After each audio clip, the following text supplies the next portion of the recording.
সীমানা সিল নিয়ে মুখ্যমন্ত্রীকে তোপ দাগলেন শুভেন্দু অধিকারী। প্যারামিলিটারি নামিয়ে পরিস্থিতি নিয়ন্ত্রণে আনুক কেন্দ্র।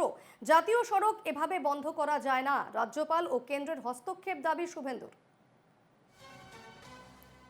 সীমানা সিল নিয়ে মুখ্যমন্ত্রীকে তোপ রাজ্যের বিরোধী দলনেতা শুভেন্দু অধিকারীর। তিনি বলছেন যে প্যারামিলিটারি নামিয়ে পরিস্থিতি নিয়ন্ত্রণে আনুক কেন্দ্র। জাতীয় সড়ক এভাবে বন্ধ করা যায় না।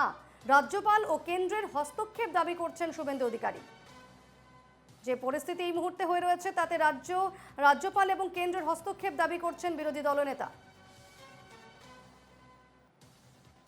লিখিত অর্ডার দেওয়ার ক্ষমতা সাহস মুখ্য সচিবের নেই।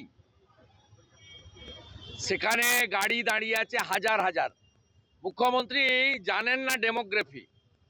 ঝাড়গ্রাম বর্ডারে ঝাড়খণ্ডের গাড়ি আটকালে সব পেঁয়াজ আটকাবে। ওই রাস্তা হচ্ছে নাগপুর, নাসিক, ছত্তিশগড় হয়ে বাংলায় ঢুকছে এবং এখান থেকে উত্তর পূর্বাঞ্চল, সিকিম, ভুটান, নেপালে যাচ্ছে। ভয়ঙ্কর পরিস্থিতি করেছে ওখানে একটা। আর দ্বিতীয় করেছে কুলটিতে ঝাড়খণ্ড বর্ডার, সেখানেও কয়েক হাজার গাড়ি দাঁড় করিয়ে রেখেছে। আমি অবিলম্বে মহামান্য রাজ্যপালকে এবং কেন্দ্রীয় সরকারকে অবিলম্বে প্যারামিলিটারি নামিয়ে এনএইচ অবরোধ করতে পারেন না। আমি 2টো অবধি দেখব। 2টোর পরে আমি নীতিন গডকরিকে লিখব, অমিত শাহজিকে লিখব, গভর্নরকে লিখব যে ইমিডিয়েট ওখানে ব্যবস্থা না হোক।